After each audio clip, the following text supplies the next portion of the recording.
नमस्कार मेरे प्यारे भाइयों और बहनों, मैं हार्दिक आपका तहे दिल से स्वागत करता हूँ हमारे इस यूट्यूब चैनल पर जिसका नाम है धर्मो रक्षणा। हमारे इस चैनल पर आपको सभी पुराणों की कथाएं और उनकी प्रचलित अध्यायों की जानकारी प्राप्त होगी। हर देवी देवताओं के महात्म्य और उनके रूप स्वरूप और अवतारों की जानकारी यहाँ प्राप्त होगी। आशा करते हैं कि हमें आपका सकारात्मक प्रतिसाद मिलता रहेगा।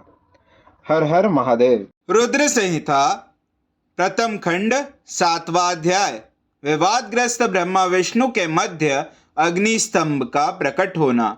ब्रह्मा जी कहते हैं, हे देव ऋषि, जब नारायण जल में शयन करने लगे तब शिव जी की इच्छा से विष्णु जी की नाभि से एक बहुत बड़ा कमल प्रकट हुआ।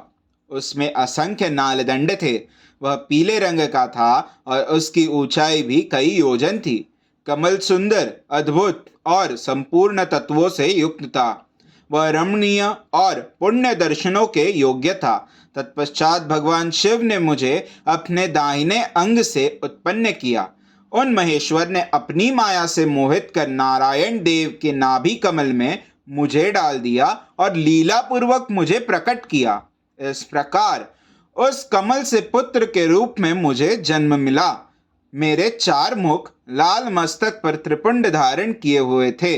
भगवान शिव की माया से मोहित होने के कारण मेरी ज्ञान शक्ति बहुत दुर्लभ हो गई थी और मुझे कमल के अतिरिक्त और कुछ भी दिखाई नहीं दे रहा था।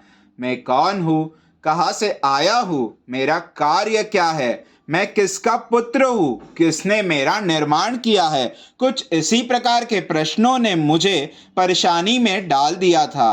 कुछ क्षण बाद मुझे बुद्धि प्राप्त हुई और मुझे लगा कि इसका पता लगाना बहुत सरल है।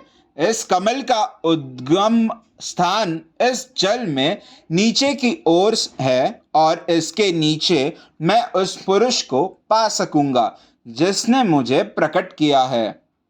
यह सोचकर एक नाल को पकड़कर मैं 100 वर्ष तक नीचे की ओर उतरता रहा, परंतु फिर भी मैंने कमल की जड़ को नहीं पाया। इसलिए मैं पुनः ऊपर की ओर बढ़ने लगा।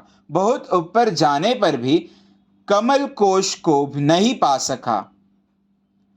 तब मैं और अधिक परेशान हो गया। उसी समय भगवान शिव की इच्छा से मंगलमयी आकाशवाणी प्रकट हुई। उस वाणी ने कहा, तपस्या करो।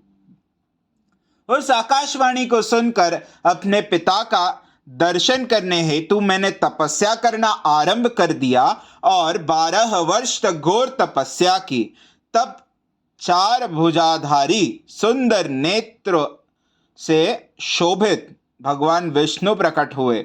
उन्होंने हाथों में शंख, चक्र, गदा और पद्म धारण कर रखे थे।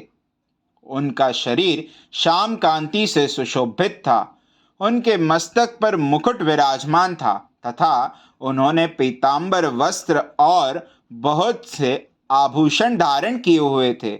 वे करोड़ों कामदेवों के समान मनोहर दिखाई दे रहे थे और सावली व सुनहरी आभा से शोभित थे। उन्हें वहां देखकर मुझे बहुत हर्ष व आश्चर्य हुआ। भगवान शिव की लीला से हम दोनों में विवाद छिड़ गया कि हम में बड़ा कौन है। उसी समय हम दोनों के बीच में एक ज्योतिर्मय लिंग प्रकट हो गया। हमने उसका पता लगाने का निश्चय किया। मैंने ऊपर की ओर और विष्णु जी ने नीचे की ओर उस स्तंभ के आरंभ और अंत का पता लगाने के लिए चलना आरंभ किया, परंतु हम दोनों को उस स्तंभ का कोई और छोर नहीं मिला। थककर हम दोनों अपने उसी स्थान पर आ गए। हम दोनों ही शिवजी की माया से मोहित थे। श्री हरि ने सभी ओर से परमेश्वर शिव को प्रणाम किया। ध्यान करने पर भी हमें कुछ ज्ञात न हो सका। तब मैंने और श्री हरि ने अपने मन को शुद्ध करते हुए अग्नि स्तंभ को प्रणाम किया। हम दोनों कहने लगे, महाप्रभु, हम आपके स्वरूप को नहीं जानते।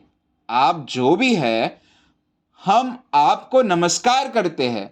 आप शीघ्र ही हमें अपने असली रूप में दर्शन दे। इस प्रकार हम दोनों अपने अहंकार को भूलकर भगवान शिव को नमस्कार करने लगे। ऐसा करते हुए 100 वर्ष बीत गए। अध्याय 7वां समाप्त। वीडियो को लाइक करें, शेयर करें, चैनल को सब्सक्राइब करें और हमारे साथ बने रहने के लिए बेल आइकन को प्रेस करें। हमारे सनातन संस्कृति की जानकारी के लिए और उनके साहित्यों की जानकारी को प्राप्त करने के लिए हमारे साथ बने रहिए इस चैनल पर, जिसका नाम है धर्मो रक्षणा। हर हर महादेव।